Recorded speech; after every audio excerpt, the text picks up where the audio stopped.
नमस्कार, मी सागर जोशी. TV9 मराठीमध्ये आपलं स्वागत. आणि बुलेटिनच्या सुरुवातीलाच एक राजकीय बातमी आहे. संजय राऊतांची मानसिक स्थिती ठीक नाही, त्यांना कायदेशीर नोटीस देणार असल्याचा इशारा आता लालसिंह पुरोहित यांनी दिला. शिवसेनेमध्ये येण्यापूर्वी माझ्यावर एकही गुन्हा नाही, शिवसेनेमध्ये आल्यानंतर माझ्यावर गुन्हे दाखल झालेत, असं लालसिंह पुरोहित यांनी म्हटलंय. राऊतांनी मुख्यमंत्र्यांसोबत लालसिंह पुरोहितांचा एक फोटो ट्विट केला आणि मुख्यमंत्री शिंदेंसोबत गुंडांचा फोटो असं म्हणत हा फोटो ट्विट केल्यानंतर लालसिंह पुरोहित यांनी ही प्रतिक्रिया दिली आहे.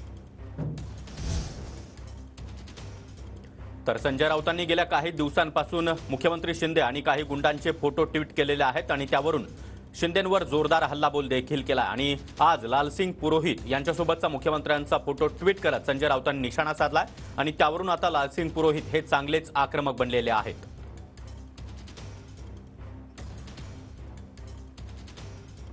तर ही दोन्ही दृश्य आपण पाहतो आहोत. मुख्यमंत्र्यांसोबतचा फोटो संजय राऊतांनी ट्विट केलेला आहे आणि त्यानंतर स्वतः लालसिंह पुरोहित यांचे ठाकरेंसोबतचे फोटो देखील आता शीतल म्हात्रे यांच्याकडून ट्विट करण्यात आले.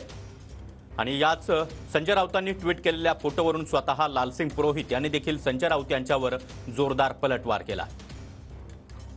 शिवसेनेमध्ये येण्यापूर्वी माझ्यावर एकही गुन्हा दाखल नव्हता, शिवसेनेमध्ये आल्यानंतर माझ्यावर जे काही गुन्हे दाखल आहेत ते झाल्याचं लालसिंह पुरोहित यांनी म्हटलंय. आणि राऊतांनी मुख्यमंत्र्यांसोबत लालसिंह पुरोहित यांचा फोटो ट्विट केल्यानंतर आता स्वतः लालसिंह पुरोहित यांनी संजय राऊतांवर हा पलटवार केला.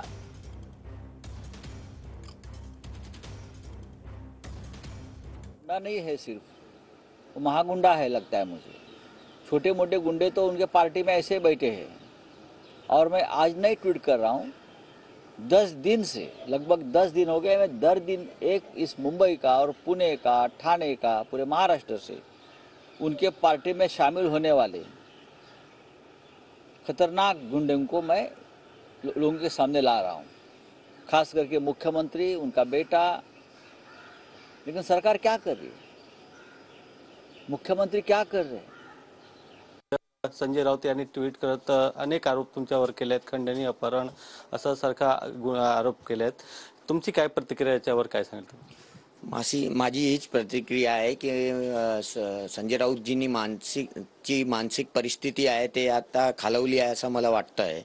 कारण की माझ्यावरती एकही अपहरणचा केस नाही आहे, काय नाही आहे. आणि ते जे आरोप करतायत ते सगळे आरोप खोटे आहे. आणि जे केसेस माझ्यावरती झाले त्या काळात मी शाखाप्रमुख होतो उबाटा गटात, म्हणजे माझे पक्षप्रमुख त्यावेळी होते उद्धवसाहेब ठाकरे. मी शाखाप्रमुख असताना मोठे मोठे काम केले इथे, म्हणजे शाखाप्रमुख असताना मोठे मोठे कार्यक्रम घेतले. एक आदित्य ठाकरे साहेब आले होते, 500 टॅब वाटले मी त्यांना घेऊन, मोठे मोठे कार्यक्रम केले. तरीही त्यावेळी मला मदत करायला एकही नेता आला नाही. आणि ते सगळे आरोप खोटे होते म्हणून ते सगळे केसेस ॲक्वाइटेड झाले.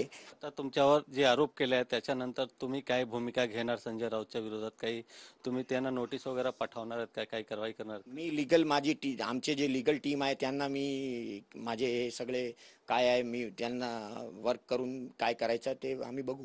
Cameraman Dinesh Divesa, Govind Thakur, TV9 Marathi, Mumbai.